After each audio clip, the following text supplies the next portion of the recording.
Salam.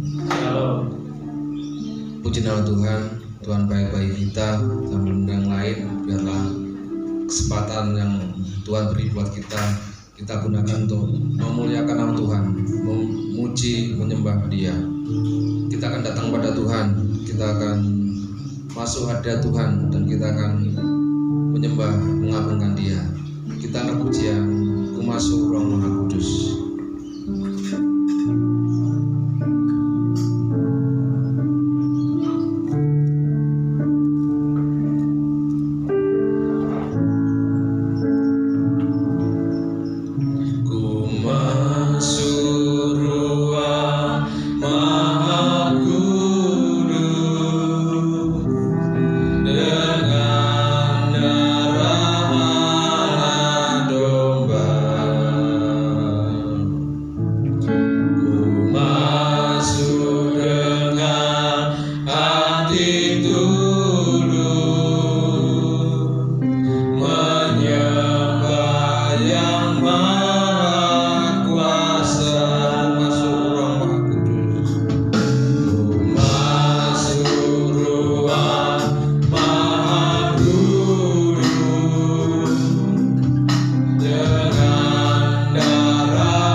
memuliakan Engkau, kami meninggikan Engkau, kami mengagungkan Engkau. Hanya Engkau yang layak kami sembah. Terpujilah namamu Yesus, terpujilah namamu. Haleluya Yesus. Syukur, syukur, syukur.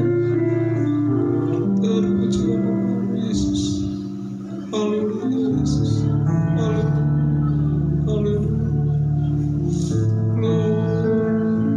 Glory Yesus. Haleluya, haleluya Yesus. Syukur, syukur, syukur.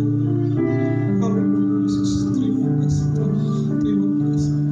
Ku menyembahmu, ku menyembahmu. Haleluya Yesus.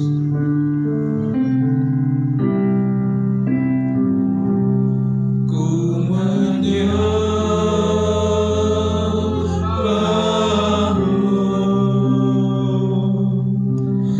ku sembahmu,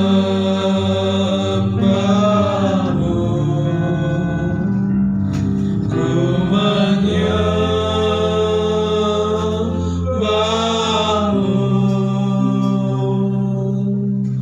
ku sembahmu,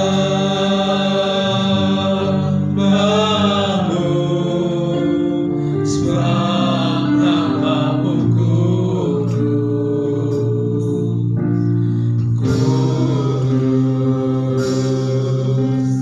Tuhan,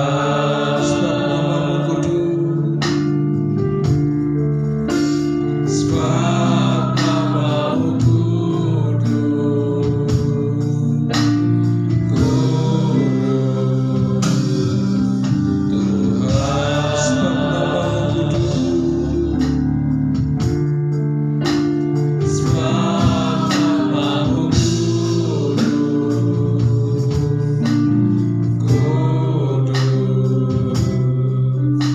Tuhan. Saya mohon dengan hormat Pak Jupri akan membuka dalam doa. Segala puji bagi nama-Mu ya Allah. Kesempatan pagi yang indah, kami boleh mengucapkan atau menaikkan pujian syukur kami kepada Engkau yang kudus, yang mana Tuhan sudah pimpin sepanjang malam. Tuhan menyertai kami, dan kami boleh bangun pagi dengan anugerah yang besar, dan kini kami boleh berharap kepada-Mu dengan sepenuhnya ya Allah. Kau sudah pimpin di sepanjang minggu ini. Kami telah banyak menerima segala anugerah, berkat yang berkelimpahan, dan bahkan Tuhan memberikan segala pemecahan dalam masalah-masalah kehidupan kami yang punya masalah. Dan bahkan mungkin ada banyak anak-anakku yang menderita sakit. Tuhan jamah dan sembuhkan dan pilih mereka masing-masing. Kini kesempatan yang indah kami boleh bisa berkumpul bersama. Kami berkumpul dengan Engkau ya Tuhan melalui kuasa Roh Kudus-Mu. Kiranya sucikanlah hati dan pikiran kami terlebih dahulu, agar kami layak untuk menghadap hadirat-Mu dengan satu tujuan, mempersatukan iman keyakinan kami kepada Engkau yang kudus, agar kehidupan kami senantiasa tertata rapi dalam kemuliaan nama-Mu, dan kami boleh melangkah dan membawa nama Tuhan senantiasa dipermuliakan oleh setiap manusia. Segala puji bagi nama-Mu ya Allah. Pak, serahkan segala kegiatan pada pagi hari dalam tangan kuasa-Mu. Biar Kau urapi yang membawa bagian dalam kegiatan ini, khususnya hamba-Mu yang hendak menyampaikan kebenaran firman-Mu.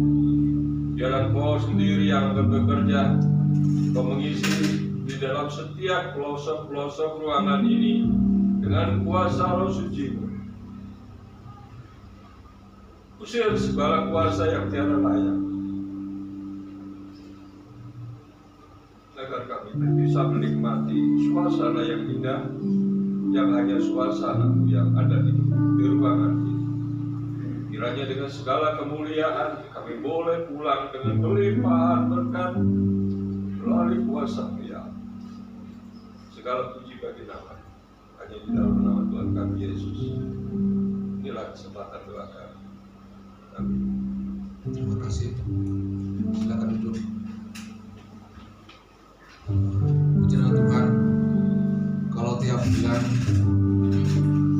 kita mengingat kasih Tuhan, ada perjamuan, dan itu biarlah tidak menjadi rutinitas kita saja tiap bulan, tetapi kita di dalam hati kita mengenang terus ingat bahwa kasih Tuhan luar biasa bagi kita.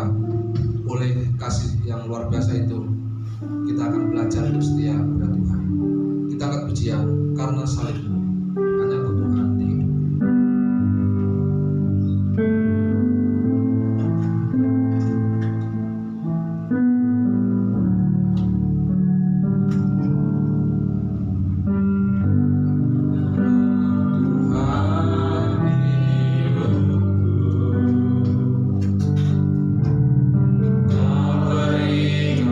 Hidup yang baru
atas salib Tuhan kita menang. Dan biarlah dengan kemenangan, dengan kehidupan yang ada ini, kita tetap setia kepada Tuhan. Kita akan memberi buat pekerjaan Tuhan. Saya mohon dengan hormat Pak Yus akan berdoa untuk persembahan.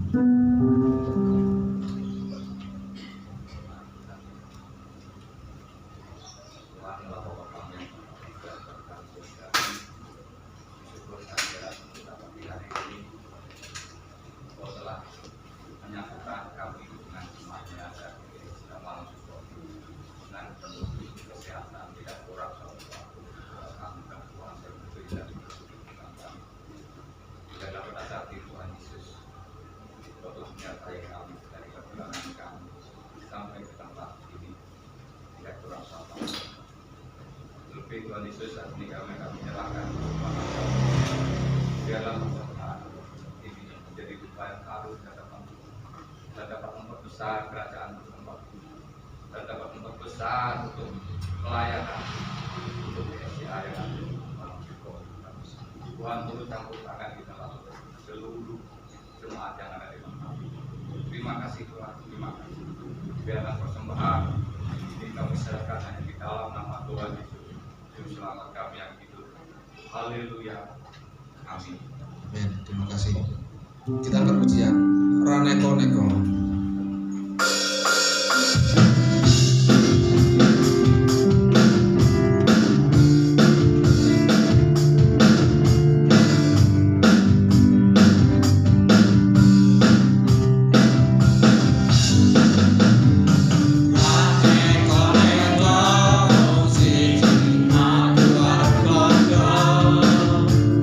Gusti Yesus, Bapa, Tuhan.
penghiburan kita.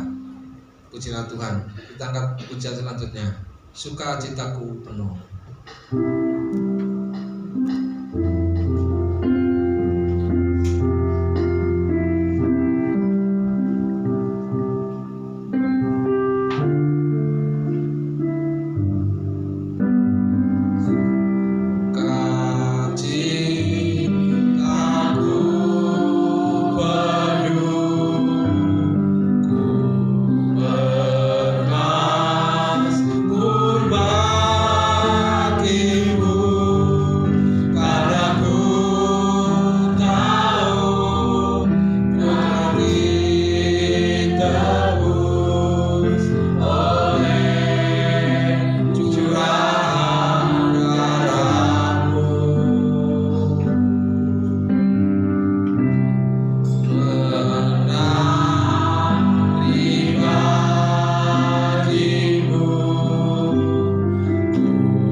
pujian sejauh timur dari barat.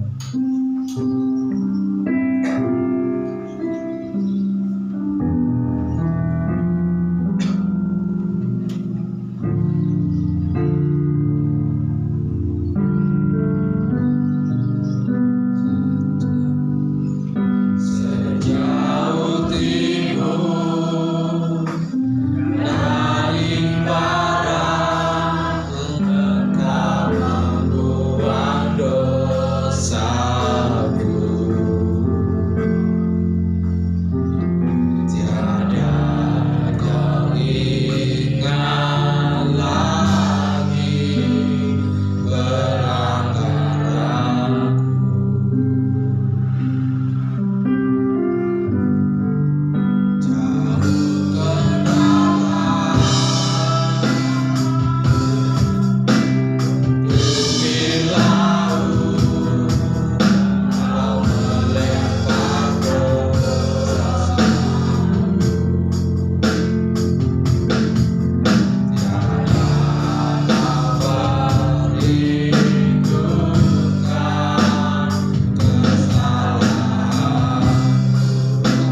Kau perhatikan kami, Kau selamatkan kami, Kau pilih kami Tuhan. Haleluya Yesus, haleluya. Terima kasih, syukur Yesus, haleluya. Terima kasih, syukur, haleluya, haleluya. Syukur Tuhan, terima kasih, syukur, haleluya Yesus.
Shalom, puji Tuhan, mari kita berdoa bersama-sama.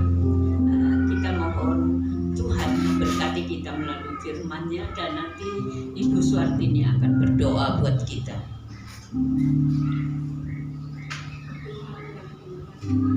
Yang kami kenal di dalam nama Yesus.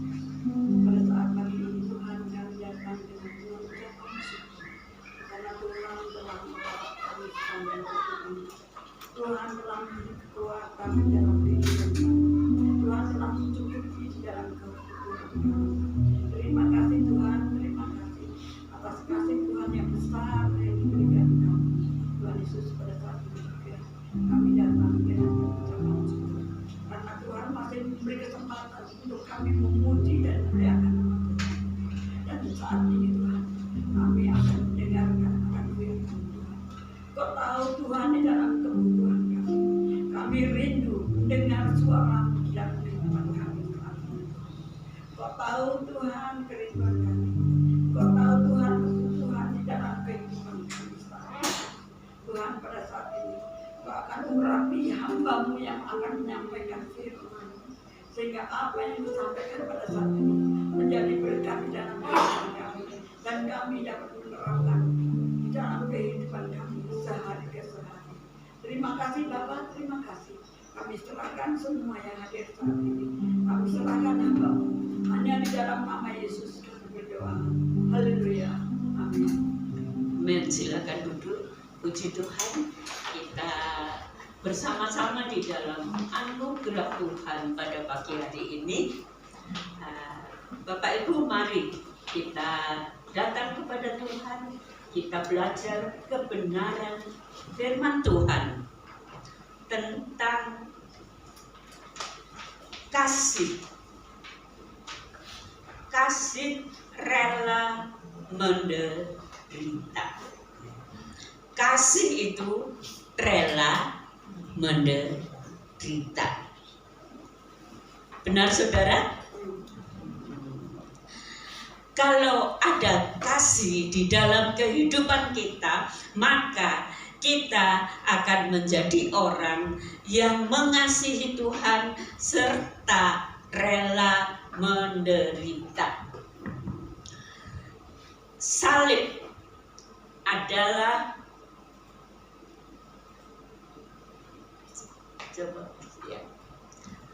salib adalah apa Bapak Ibu?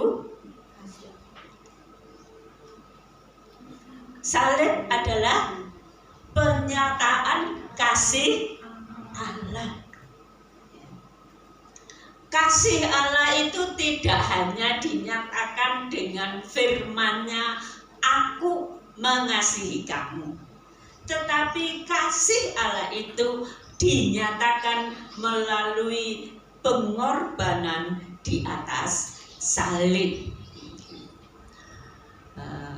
Kalau Bapak Ibu belajar tentang salib itu, sesungguhnya hukuman eksekusi atau hukuman mati yang terjadi dari sepanjang zaman, sejak manusia hidup sampai sekarang,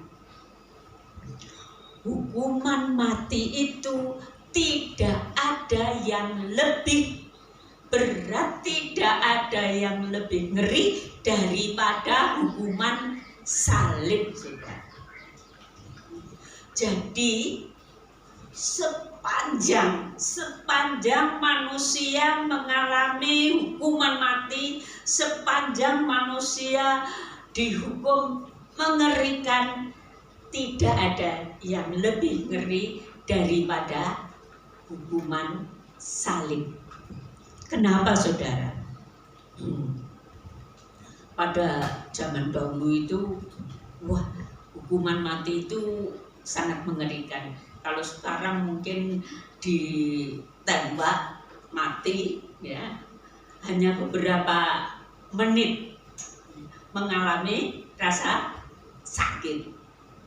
Kemudian pada zaman dulu ada yang lebih ngeri daripada itu, ya, daripada kursi listrik yang dilakukan pada masa kini, ya, untuk orang-orang yang dihukum mati di luar negeri sana dan lain sebagainya. Ada orang yang dihukum mati ditaruh di sebuah arena yang luas, ya, lapangan yang luas, banyak penonton di sana, dan dihadapkan kepada singa-singa yang akan mencabik-cabik mereka. Ngeri apa tidak? Ngeri, saudara. Ada juga yang dihukum mati dengan ditaruh di atas tiang, digantung di atas tiang yang tinggi, dan di bawahnya adalah jurang dalam yang berbatu-batu. Dan setelah dia dikerek di atas tempat yang tinggi itu, talinya dipotong dan orang itu akan jatuh ke dalam jurang yang berbatu-batu itu dan hancur berkeping-keping di sana. Itu juga ngeri, saudara.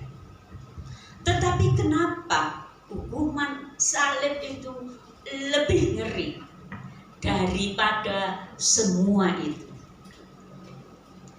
Karena pertama, hukuman salib itu diadakan atau dilakukan di sebuah bukit, yaitu Bukit Golgota, bukit yang tandus, bukit yang gundul, bukit yang berbatu, dan sinar matahari pasti akan menyinari dengan terang. Kemudian orang-orang yang berjalan melewati jalan itu akan menonton, akan bukan hanya menonton, tetapi akan mengutuk, akan mengolok-olok, akan merendahkan, dan lain sebagainya. Sebelum hukuman salib itu terjadi pada waktu ada di tangan para tentara Romawi pasti melakukan segala sesuatu untuk merendahkan, menghinakan, mengolok-olok, meludahi, menampar, dan lain sebagainya. Terlebih lagi untuk Tuhan Yesus. Tuhan Yesus bukan hanya mengalami hal yang seperti itu. Pada saat dihakimi, Tuhan Yesus itu disesat, yang dikatakan 39 kali, sehingga seluruh tubuhnya hancur. Daging-dagingnya itu hancur dan darah keluar dari tubuhnya. Kemudian ia harus naik ke Bukit Joljuta itu mengangkat salib yang kasar sampai di atas di sana, kedua tangan dan kakinya dipakukan di sana, kemudian ditancapkan di atas bukit itu, dan itu akan mengalami sakit yang sangat menyakitkan selama berjam-jam lamanya. Paling tidak ada 9 jam di mana orang disalibkan dan dia bisa mati. Apa yang menjadi sesuatu yang paling menyakitkan orang yang disalibkan itu? Karena mereka merasa sakit di tempat sinar matahari yang sangat panas, kemudian mereka tidak cepat mati. Mereka ada dalam kesakitan yang sangat, tetapi mereka tidak cepat mati. Itulah hukuman salib. Jadi orang yang disalibkan itu selalu berharap cepat mati, karena mereka merasakan sakit yang mengerikan, merasakan dihina, diolok-olok oleh banyak orang. Dan apalagi pandangan umat Yahudi, orang yang mati di atas salib bukan hanya orang yang berbuat jahat, berbuat dosa, tapi orang yang mati terkutuk. Mati terkutuk itu sesuatu yang sangat-sangat mengerikan. Jadi orang-orang yang ada di atas salib itu, yang ada di atas salib itu, mereka ingin mati, ingin cepat mati, tapi tidak bisa. Tidak bisa. Biasanya itu kalau seperti hari pada saat Tuhan Yesus disalibkan, itu sore nanti adalah hari Sabat. Jadi tidak boleh ada orang di atas gunung yang disalibkan tetap ada di situ. Harus diturunkan. Dan sebelum mereka menurunkan orang yang di atas salib itu, mereka akan melihat orang itu sudah mati atau belum.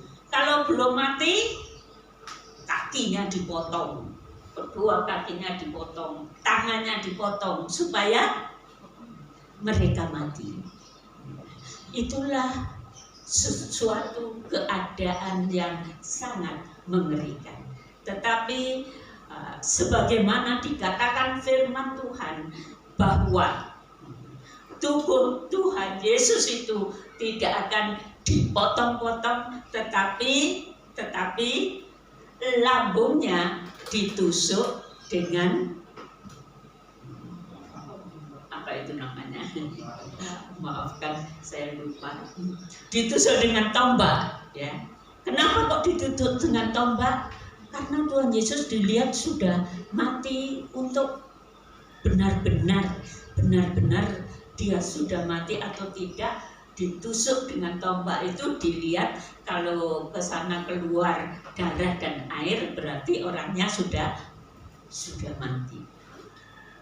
Bapak Ibu sekalian, kasih Allah yang begitu besar kepada manusia, Ia Bapa rela mengorbankan Tuhan Yesus untuk menjadi penebus manusia. Tuhan Yesus yang sangat mengasihi manusia itu, walaupun sebelum disalib, pada saat di Taman Getsemani, dia sebagai manusia yang sejati saat itu, dia mengatakan kepada murid-muridnya, aku seperti mau mati rasanya. Sangat berat tekanan yang datang atas hidupnya. Apalagi dia tahu bahwa nanti saat di atas salib Bapa akan meninggalkan dia. itulah sesuatu yang paling mengerikan bagi Tuhan Yesus. Tetapi karena kasihnya kepada kita, maka dia korbankan nyawanya. Dia rela menderita sedemikian rupa bagi kita. Lalu apakah balasan kita? Mari kita lanjutkan, kita baca dalam Filipi 1 ayat 29. Filipi 1 ayat 29. Silakan seorang membacakan.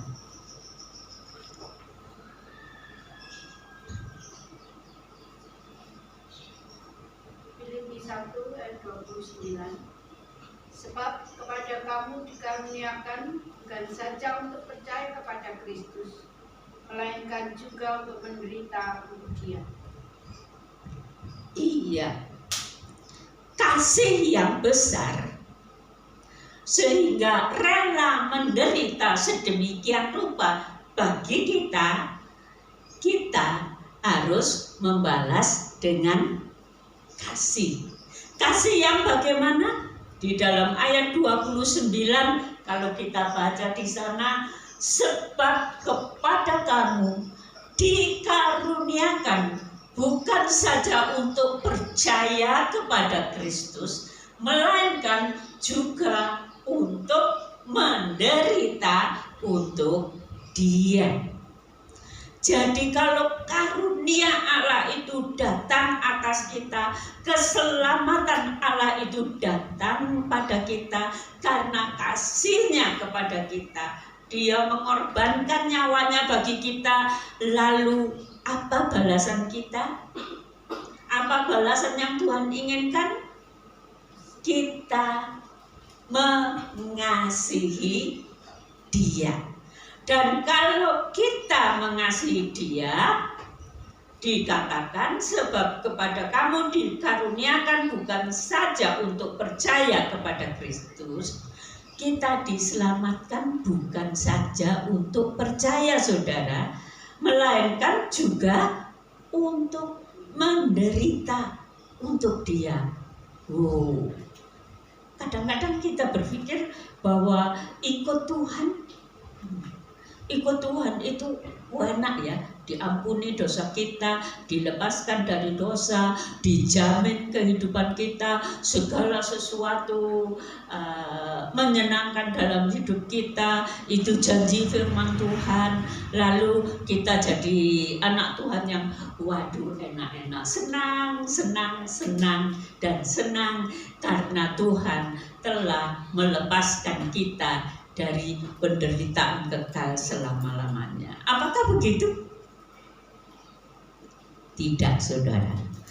Kasih dibalas dengan kasih. Dan di dalam kasih itu kita harus rela menderita. Baca satu ayat lagi dalam 2 Timotius 3 ayat yang ke-13. 2 Timotius 3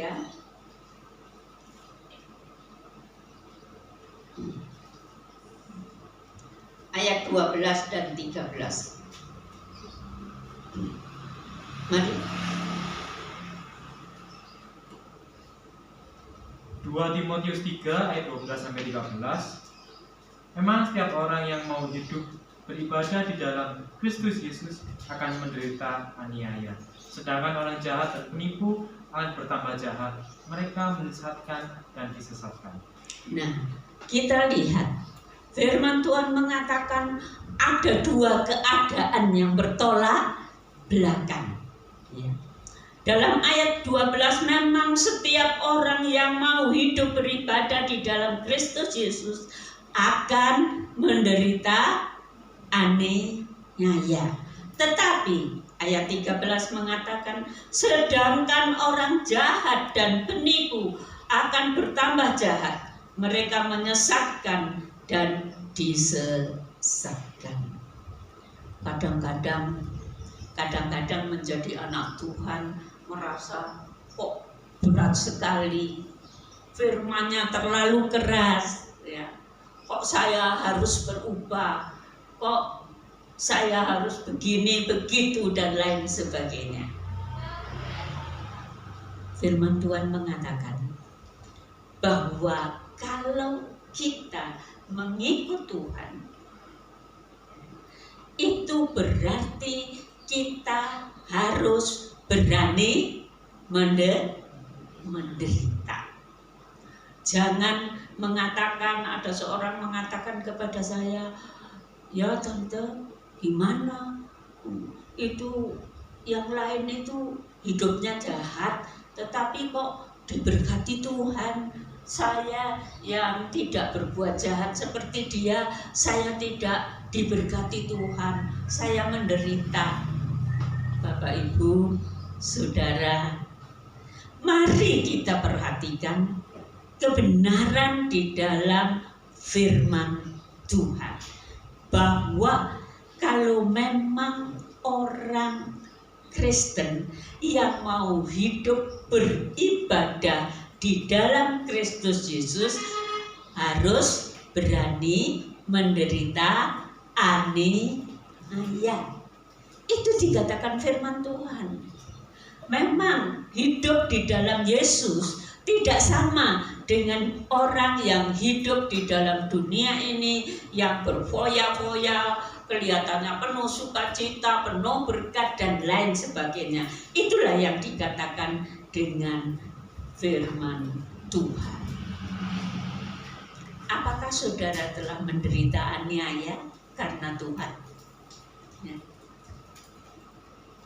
Saudara telah menderita aniaya karena Tuhan? Mungkin kita bisa katakan, kalau saya bisa katakan, kita belum pernah menderita aniaya seperti gereja Tuhan yang mula-mula, ya. Seperti gereja-gereja yang didirikan, dibangun oleh Rasul Paulus yang memberitakan Injil ke berbagai daerah. Mereka adalah orang-orang, kalau percaya Tuhan Yesus, mereka akan dianiaya. Kalau saudara baca dalam kitab surat kiriman sana, saudara akan tahu bahwa gereja-gereja yang berdiri pada masa itu adalah orang-orang yang sedang menghadapi aniaya. Aniaya, saudara. Perjalanan Paulus memberitakan Injil adalah perjalanan menghadapi aniaya, bahaya kematian, kelaparan, dan lain sebagainya. Itulah orang-orang yang percaya kepada Tuhan pada awal-awalnya, dan abad-abad berikut, waktu kerajaan Kekaisaran Romawi dikuasai oleh orang-orang yang jahat, terutama pada zaman Kaisar Nero. Orang Kristen dijadikan sesuatu alat untuk memuaskan keinginan, kesenangan Nero menganiaya banyak orang. Lalu bagaimana dengan kita? Berarti kita itu bukan murid Kristus karena kita tidak menderita, tadi dikatakan, melainkan juga untuk menderita untuk Dia. Kemudian setiap orang yang hidup beribadah dalam Kristus akan menderita aniaya. Kita kok tidak menderita aniaya? Bapak Ibu, Saudara sekalian, menderita aniaya itu bukanlah betapa besar, betapa beratnya aniaya yang dialami oleh orang itu, tetapi penderitaan itu yang dimaksudkan rela menderita itu adalah kesiapan hati. Kesiapan hati kita. Hati kita itu mengatakan bahwa saya akan rela menderita bagi Tuhan. Amin. Saudara rela menderita bagi Tuhan? Kok sedih gitu ya? Amin. Saudara rela menderita bagi Tuhan? Amin. Kalau orang-orang pada zaman gereja yang mula-mula mereka menghadapi berbagai aniaya, mereka katakan kami rela menderita bagi Tuhan, dan mereka berjuang sedapat mungkin untuk tetap setia kepada Tuhan dalam penganiayaan. Nah, kok kalau saya tanya saudara, rela menderita bagi Tuhan? Yang amin cuma 1-2. Mari jangan pagi hari ini jangan kita ngantuk ya saudara, jangan melempem ya. Saya mau tanya lagi, Bapak Ibu Saudara rela menderita bagi Tuhan? Amin. Puji Tuhan. Seharusnya demikian. Setiap orang yang percaya harus rela menderita bagi Tuhan. Selanjutnya Andres, mari kita lihat sekali lagi, bukan seberapa besar aniayanya, bukan seberapa berat yang kita hadapi, tetapi hati. Ya. Mengasihi adalah dari hati, dan hati itu kalau betul mengasihi Tuhan akan siap, rela, mau menderita bagi Tuhan. Tetapi mari kita awali dari perkara yang kecil. Tuhan Yesus berkata, siapa yang setia dalam perkara yang kecil, dia akan setia dalam perkara yang besar. Dia akan dipercayakan perkara yang besar. Jadi kehidupan kekristenan, kasih kepada Tuhan, rela menderita bagi Tuhan, itu diawali dengan satu sikap yang Tuhan Yesus katakan, barang siapa mengikut aku, ia harus, teruskan saudara, barang siapa mau mengikut aku, ia harus menyangkal diri, kemudian mengangkat salib dan mengikut Tuhan. Nah, mari kita awali dari perkara yang katakan kecil dibandingkan dengan aniaya yang hebat tadi.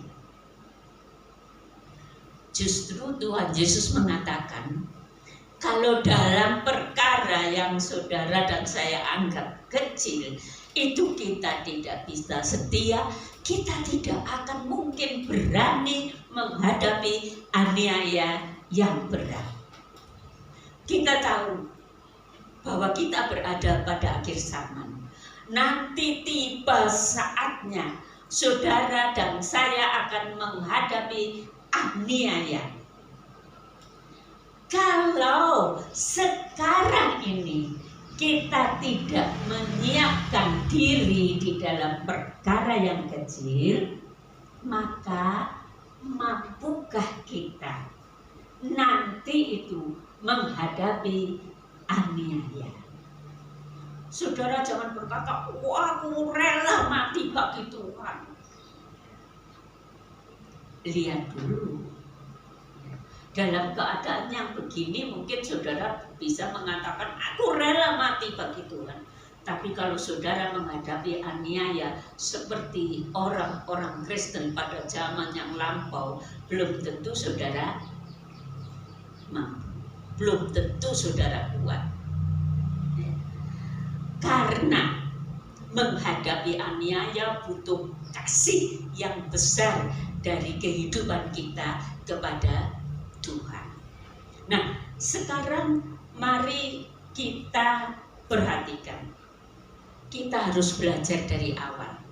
kerelaan yang paling awal adalah menyangkal diri dan angkat salib. Menyangkal diri, angkat salib, apa itu, saudara? Mari kita lanjutkan yang berikut. Sudah dituliskan di sana. Coba baca kitab Filipi 1 ayat 27 dan 28. Tolong seorang berdiri membacakan dengan keras. Filipi 1 ayat 27 dan 28.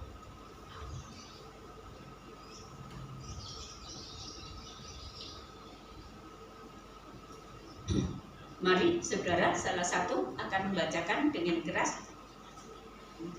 Filipi pasal 1 ayat 27 dan 28. Hanya hendaklah hidupmu berpadanan dengan Injil Kristus, supaya apabila kamu datang aku melihat, dan apabila aku datang aku mendengar bahwa kamu teguh berdiri di dalam roh,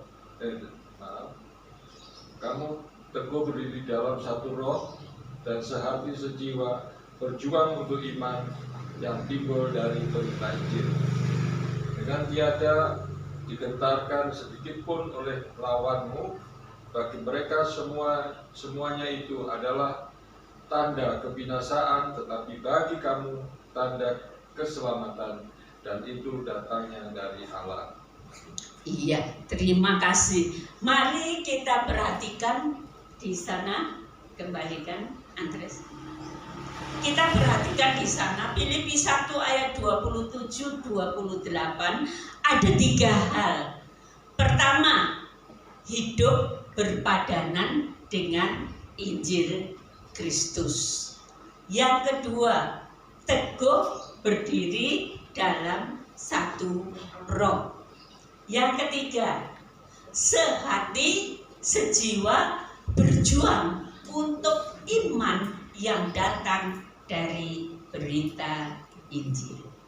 Sebelum saudara dan saya melakukan ketiga hal ini, maka saudara dan saya orang yang belum siap menghadapi aniaya.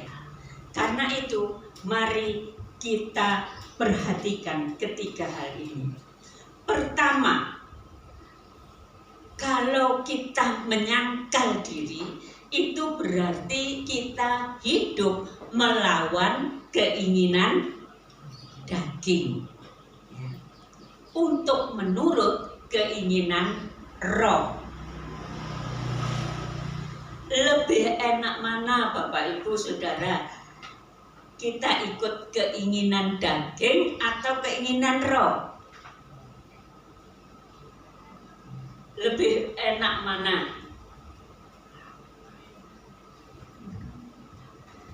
Mungkin orang katakan keinginan daging.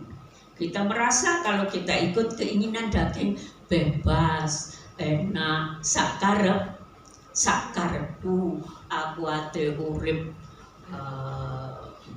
urip sing gak bener sakarepku, aku ate apa ya kalau bahasa Jawa, aku ate membales wong jahat sakarepku. Biasanya dalam diri manusia keinginan daging itu kan seperti itu. Kita ingin bebas, kita ingin bisa berbuat semau gue. Kita ingin membalas kejahatan dengan kejahatan. Kalau kita dimarahi, kita akan balik marah dan lain sebagainya. Tetapi kalau engkau mengasihi Yesus dan engkau rela menderita bagi Dia, yang pertama-tama hidup kita bukan hidup menuruti keinginan daging ini, tetapi menuruti keinginan roh yang hidup dalam kasih penuh dengan pengampunan. Bapak Ibu Saudara semua, hidup berpadanan dengan Injil Yesus. Berarti kita harus berjuang dalam hidup sehari-hari untuk melakukan kebenaran firman Tuhan. Yang berkuasa atas kita siapa? Yang berkuasa atas kita siapa? Kebenaran firman Tuhan, bukan diri kita sendiri. Yang harus kita lakukan adalah kebenaran firman Tuhan. Sekarang mari kita lihat hidup kita. Apakah hidup saya sehari-hari itu sesuai dengan kebenaran firman Tuhan? Adakah ikatan-ikatan dalam hidup saya yang saya belum lepaskan karena saya lebih senang ikatan itu daripada hidup menurut firman Tuhan? Apakah kebiasaan-kebiasaan saya yang tidak benar, tidak baik, kata-kata saya yang tidak benar dan tidak baik, itu tetap saya pegang, atau saya mau menurut kebenaran firman Tuhan? Tidak ada yang sempurna, saudara. Saya juga tidak sempurna. Tetapi bagaimana hati kita itu mau mengasihi Yesus dan mau berubah. Amin.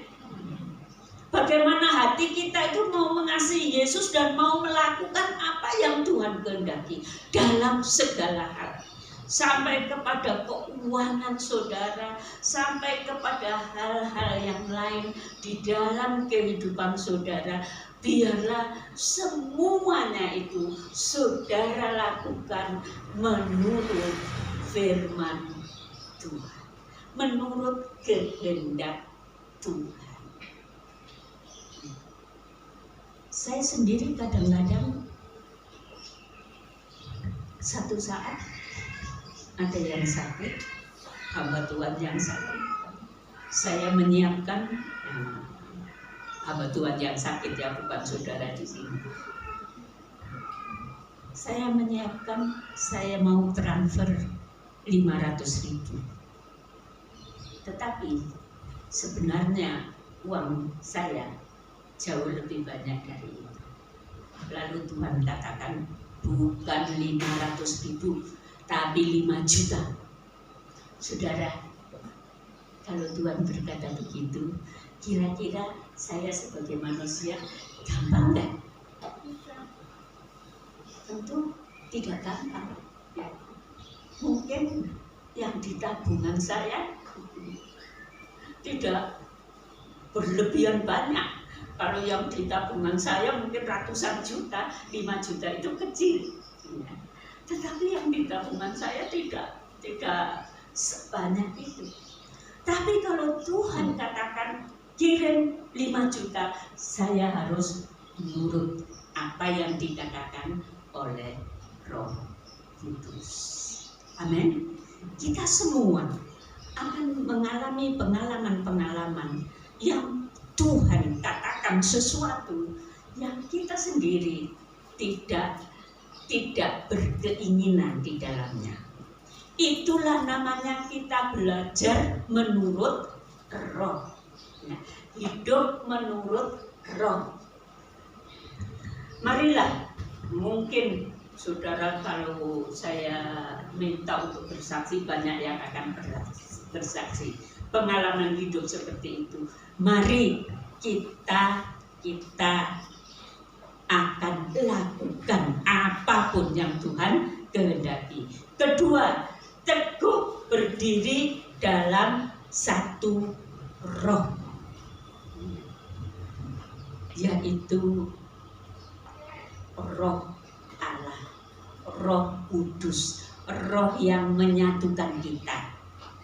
Kita sebagai jemaat, kita adalah anak-anak Allah.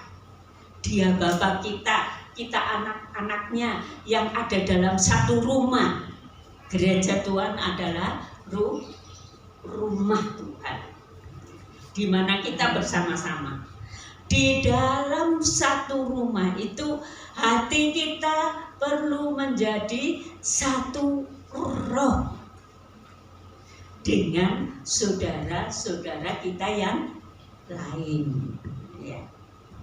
Jangan ke gereja lalu ada yang pernah bilang saya, kalau saya ke gereja ketemu orang ini, tante, oh hati saya panas, lebih baik saya nggak ke gereja, saya akan ke gereja lain. Ya. Tapi dia bilang, saya masih dekat sama tante loh ya, tapi saya kalau ke gereja tante itu nanti saya ketemu orang ini, waduh, saya nggak jadi ibadah di sana. Nah, Bapak Ibu, itu adalah suatu gambaran bahwa pribadi itu belum menjadi satu roh dengan semua yang lain. Belum bisa mengampuni, belum bisa melakukan firman Tuhan.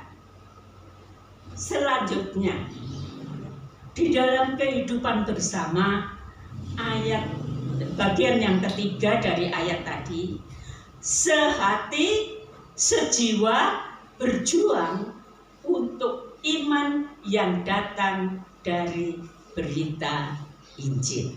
Nah, sehati sejiwa lalu berjuang. Berjuang itu berarti tidak diam saja, tidak hidup leha-leha, tidak hidup dalam zona nyaman aja. Berjuang adalah sesuatu perbuatan yang berusaha dengan sungguh-sungguh, rela menghadapi perlawanan, rela menghadapi kematian, rela menghadapi penderitaan. Jadi kita satu roh, kita satu hati, satu jiwa. Untuk apa? Untuk apa? Berjuang untuk iman yang datang dari berita Injil. Berjuang untuk banyak orang jadi beriman karena kita datang memberitakan Injil. Kita diselamatkan bukan untuk kita sendiri. Saudara diselamatkan untuk menyelamatkan yang lain. Saudara diselamatkan bukan untuk hidup enak-enak. Saudara diselamatkan untuk menyelamatkan jiwa-jiwa. Mari, dikatakan oleh Rasul Paulus di sana, mari sehati sejiwa untuk berjuang agar banyak iman datang di dalam hati manusia. Manusia yang mana? Manusia yang belum kenal Tuhan. Bapak Ibu Saudara sekalian, berjuang untuk iman itu berarti sebuah peperangan. Kalau dikatakan kata berjuang itu biasanya menghadapi peperangan. Lah kalau saudara berjuang untuk iman, saudara menghadapi peperangan tidak? Menghadapi peperangan, kata Mbak Risma, melawan kuasa kegelapan. Pada saat saudara dan saya berdoa dan berusaha memberitakan Injil kepada seseorang, saudara sedang berperang menaklukkan kuasa kegelapan dan melepaskan jiwa itu dari kungkungan kuasa kegelapan. Karena itu tidak mudah ya saudara. Kadang kita bergumul 10 tahun, kok belum juga orang ini diselamatkan. Karena itu sebuah perjuangan. Karena itu melawan kuasa kegelapan. Dan jangan heran, Kalau saudara sedang berusaha untuk menyelamatkan orang lain, maka akan timbul masalah-masalah, maka akan timbul kesulitan-kesulitan, maka akan timbul sesuatu yang menyakitkan hati kita, maka akan timbul hal-hal yang tidak kita inginkan. Itu karena kita sedang berjuang. Iblis melawan kita, tapi dia melawan dengan tipu daya. Ya. Jadi kalau kita akan menghadapi masa di mana nanti mungkin akan timbul aniaya pada zaman kita ini, kita menyiapkan diri dengan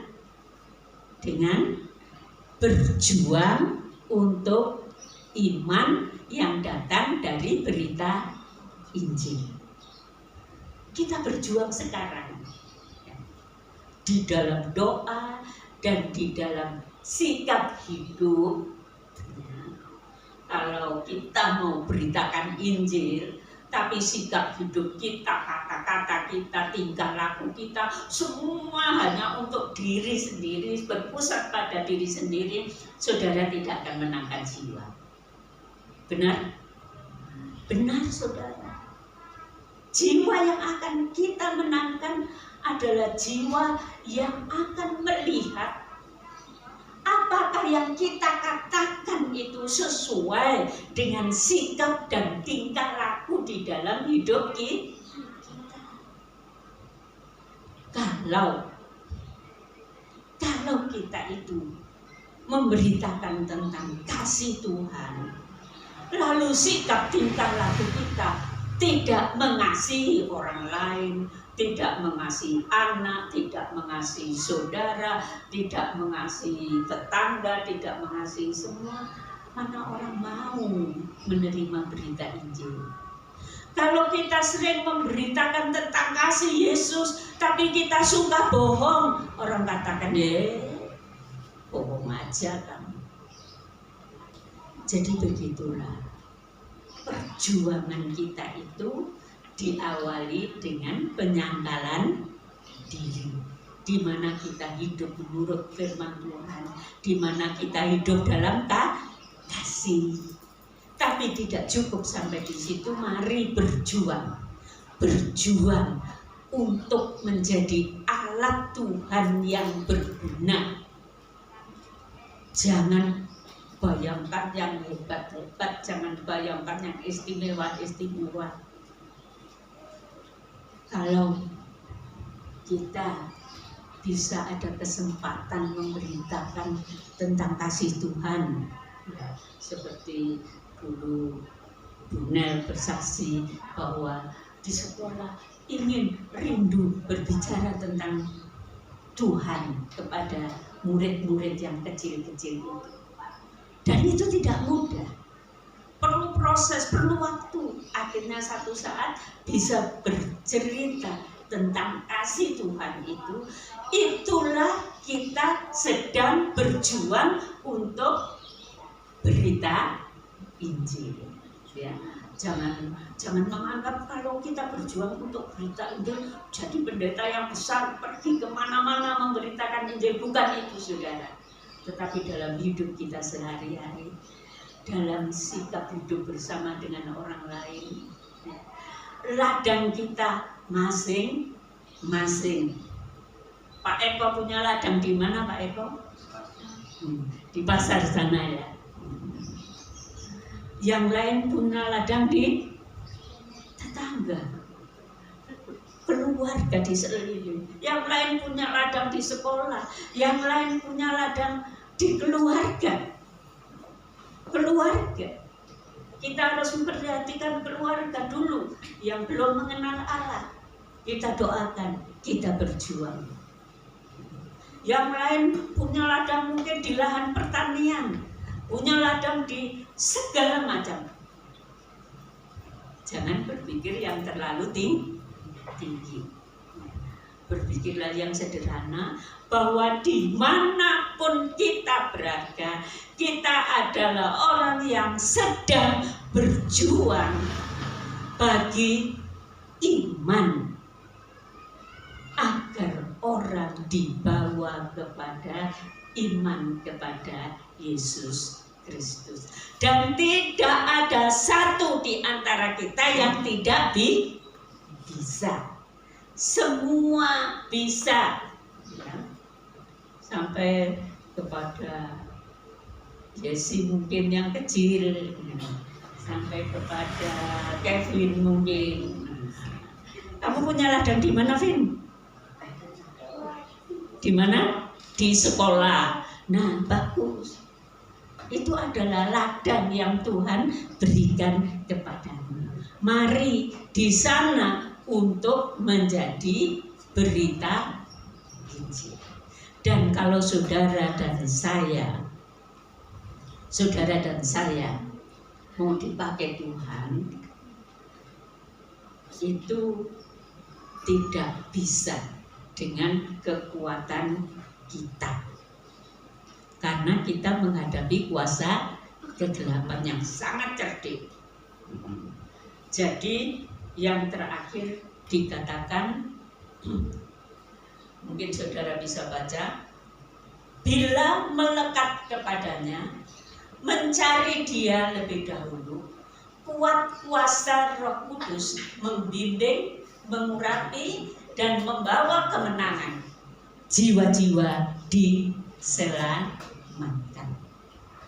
Sepandai-pandainya saudara berbicara, sebijak-bijaknya saudara, saudara tidak lebih pintar dari iblis. Benar? Saudara tidak lebih pintar dari iblis. Iblis itu hidupnya sudah beribu-ribuan tahun.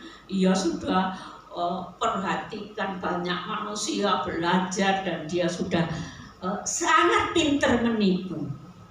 Kita ingat Hawa yang ada di Taman Eden itu saja ditipu.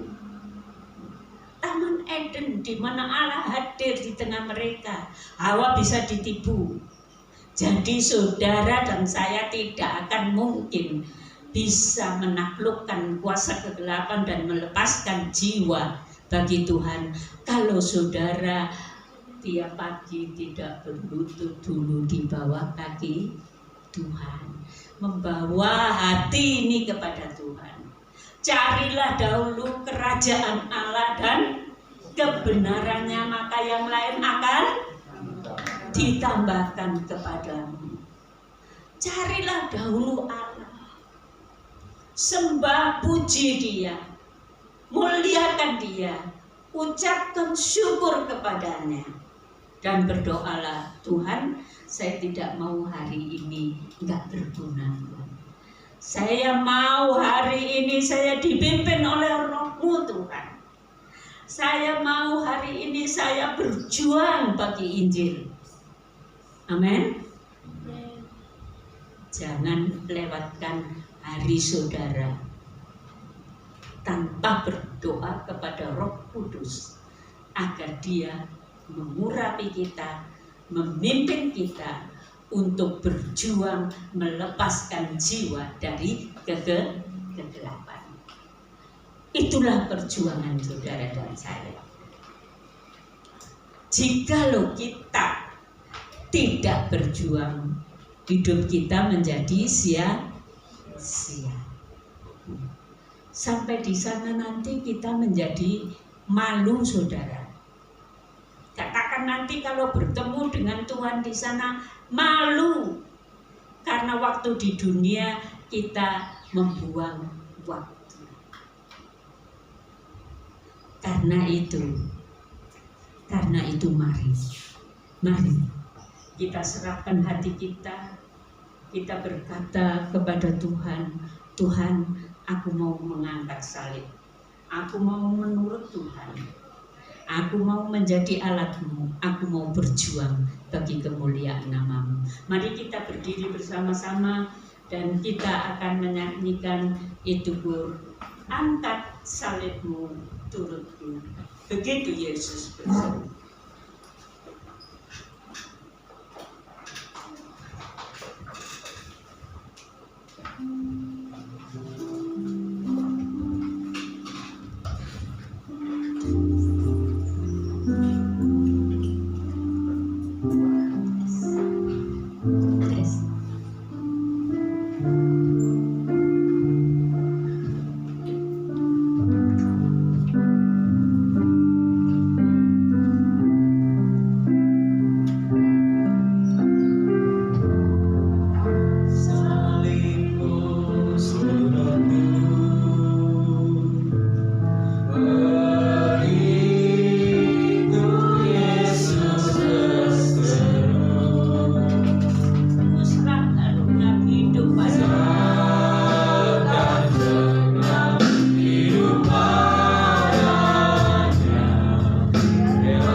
supaya aku dapat berjuang bagi iman, supaya aku dapat memberitakan Injil-Mu, dan Engkau memakaiku untuk menyelamatkan jiwa-jiwa. Mari kita datang kepada Tuhan, kita berdoa, mohon Tuhan menolong kita, dan kita serahkan hidup kita sungguh kepadanya. Nanti Ibu Nyoto akan berdoa buat kita.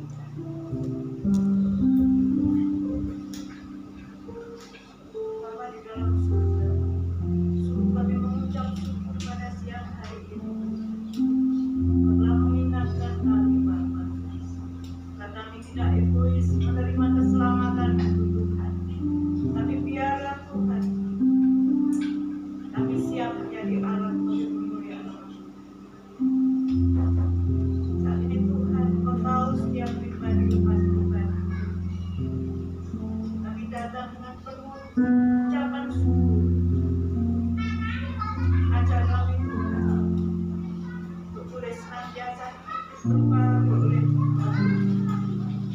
Ada banyak pelanggaran, ada banyak kekurangan Tuhan di dalam hidup kami.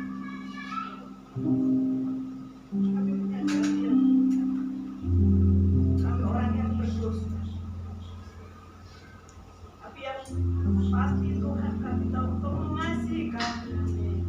Roh Kudus-Mu senantiasa mengingatkan kami Tuhan untuk boleh hidup benar di hadapan-Mu. Tuhan, kami percaya dalam setiap pribadi kami yang datang saat ini Tuhan, jamah hati kami, lawat hati kami Tuhan, ubahkan kami Tuhan menjadi orang-orang yang takut akan Engkau dunia. Kami percaya Tuhan, tangan-Mu yang penuh kuasa, kasih-Mu yang begitu luar biasa mengasihi kami Tuhan, sanggup mengerjakan hati kami Tuhan, mengubah hidup kami menjadi hidup yang senantiasa diperbaharui oleh Tuhan. Inilah pribadi kami, inilah hidup kami Tuhan. Pakai kami menjadi alat bagi kemuliaan nama Tuhan, membawa banyak jiwa boleh datang kepadamu Tuhan, datang mengaku bahwa Yesus adalah Tuhan dan Juru Selamat kami yang hidup. Tuhan, kami rindu ada banyak keluarga kami yang belum mengenal Engkau, anak, cucu, menantu, orang tua. Bapa di dalam surga, saat ini kami yakin dan percaya kuasa-Mu Kau nyatakan ya Tuhan. Pakai hidup kami jadi alat ya Tuhan. Kami rindu mereka boleh mengenal Engkau.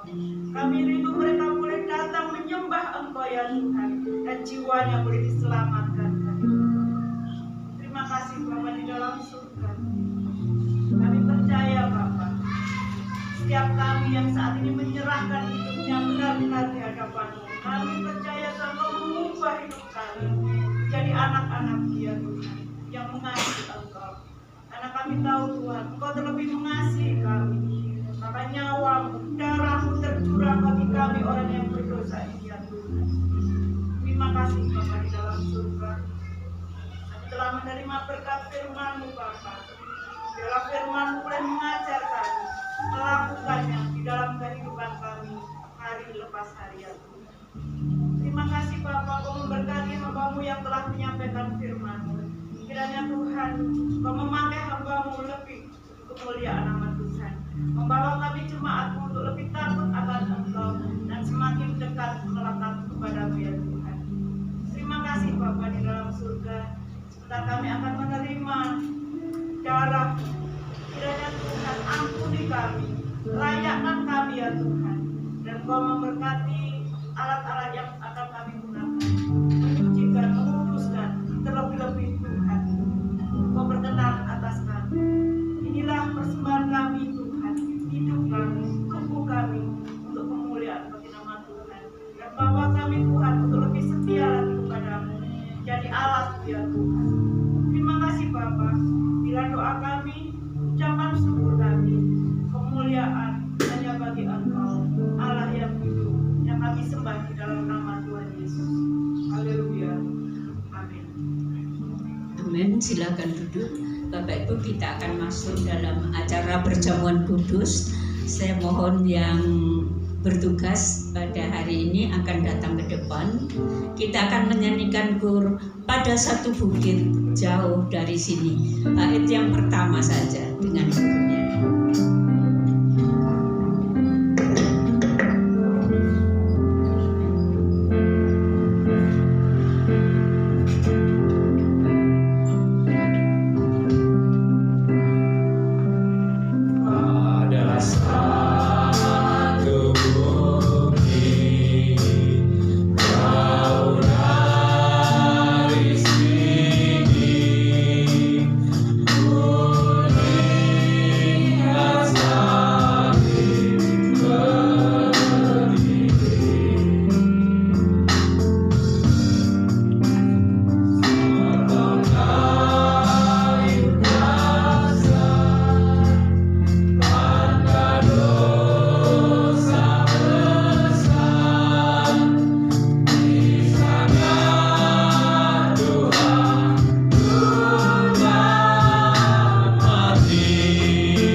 Sebab apa yang telah kuteruskan kepadamu telah aku terima dari Tuhan, yaitu bahwa Tuhan Yesus pada malam waktu ia diserahkan mengambil roti, dan sesudah itu ia mengucap syukur atasnya.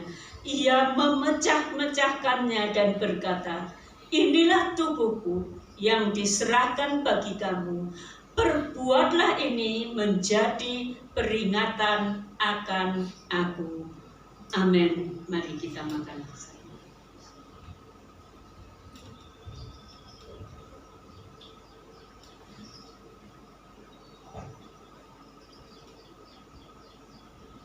Kita angkat cawan dengan tangan kanan dan dengarkan firman Tuhan.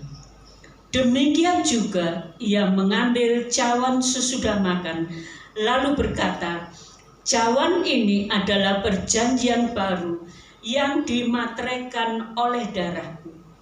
Perbuatlah ini setiap kali kamu meminumnya menjadi peringatan akan aku.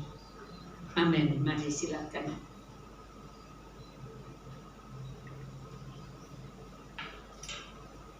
Kita datang kepada Tuhan. Kita nyanyikan sebuah kur, ada kuasa dalam darahnya.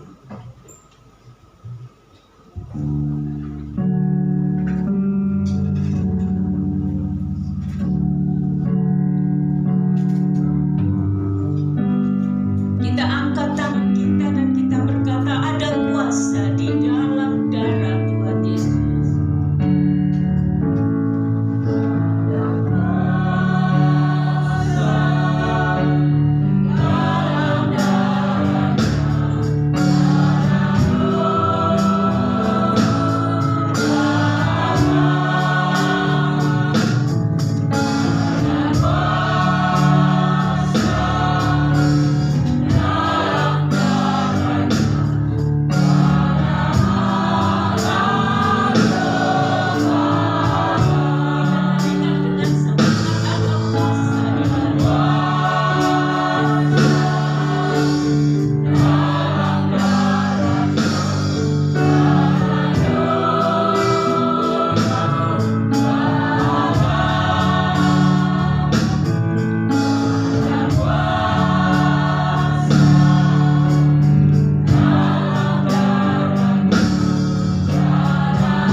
Saudara, saat kita bertobat, menyerahkan hati kita kepada Tuhan, darahnya yang kudus menyucikan kehidupan kita. Dan darah yang kudus itu disertai kuasa Allah bagi hidup kita, sehingga ada kuasa dalam kehidupan kita karena darahnya atas kita. Ada kuasa atas sakit penyakit, ada kuasa atas masalah, ada kuasa atas persoalan apapun beratnya. Kuasa dari darah Yesus itu menyertai kita. Sebab itu mari kita percaya bahwa ada kuasa di dalam darah Yesus. Kita nyanyikan 2 kali lagi, ada kuasa dalam darah. Dalam darah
bersyukur kuasa darahnya menyembuhkan setiap sakit penyakit yang ada dalam hidup kita.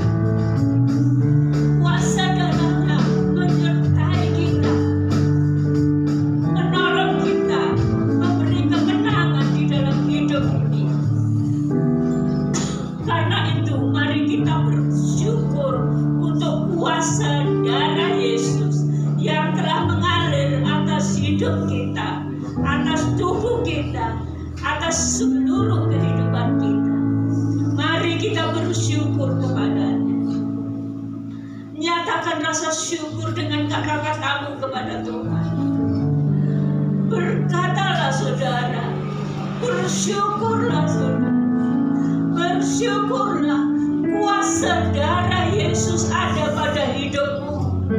Kuasa darah Yesus mengalir di dalam hidupmu.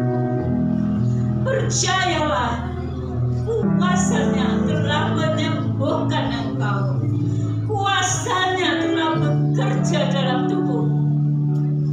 Kuasanya telah melakukan perkara besar dalam hidupmu. Bersyukurlah, bersyukurlah kepada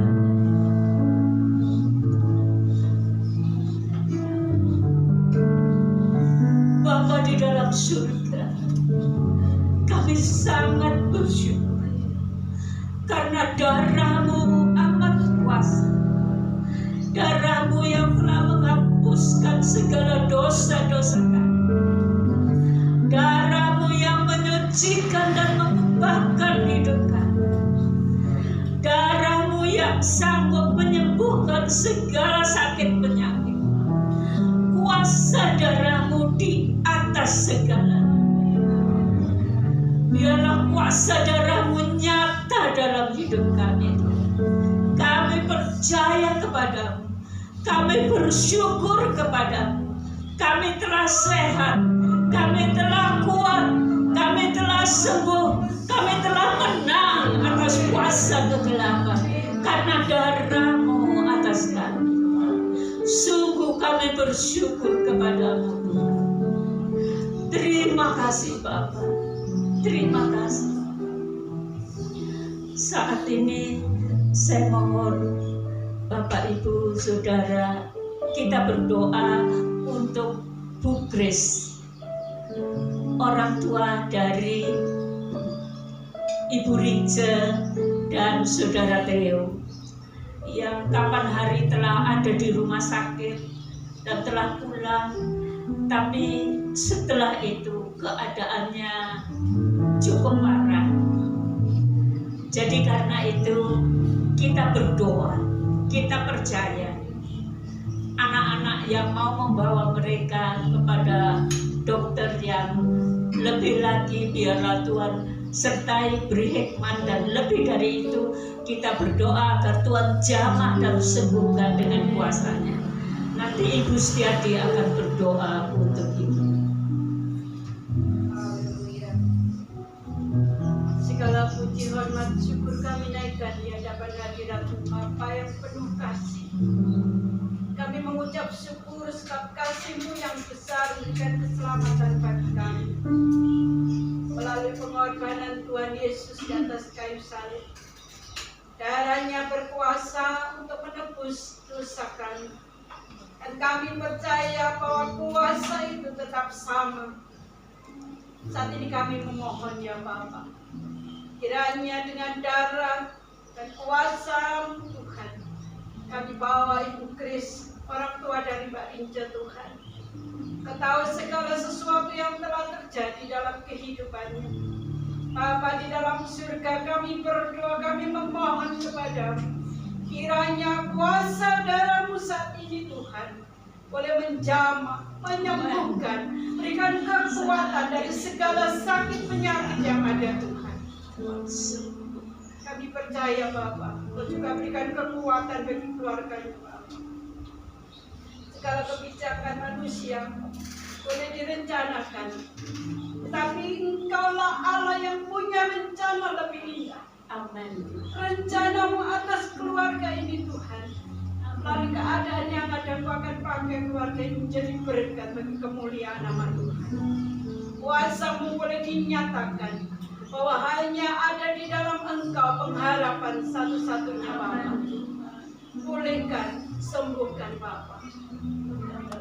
Terima kasih Bapa di dalam surga, kami percaya saat ini darah itu boleh mengalir dan mengalir pada tubuh Kristus dan memberikan kesembuhan yang sempurna. Nama Tuhan dipermuliakan. Terima kasih Bapa. Kami juga ingat saudara kami yang lain yang tidak bersama dengan kami.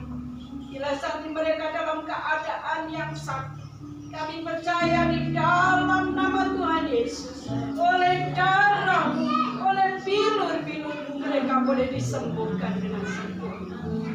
Terpujilah nama-Mu Bapa. Di dalam nama Tuhan Yesus Kristus, kami serahkan segala doa dan ucapan syukur kami. Haleluya. Amin. Mari angkat tangan Bapak Ibu Saudara semuanya. Bapak Ibu Saudara yang saya kasihi, marilah kita pulang dengan segala berkat surga yang Bapa Surgawi sudah anugerahkan kepada kita.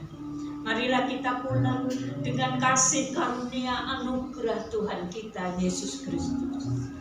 Dan marilah kita pulang bersama Allah Roh Kudus, Allah yang Maha Kuasa, yang menyertai kita, yang menolong kita, yang membimbing kita, yang menguatkan, yang menghibur kita, bahkan yang mengurapi kita untuk menjadi alatnya yang berguna bagi kemuliaan namanya.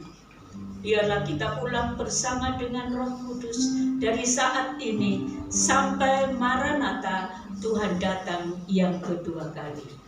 Di dalam nama Tuhan Yesus, saudara yang percaya katakan,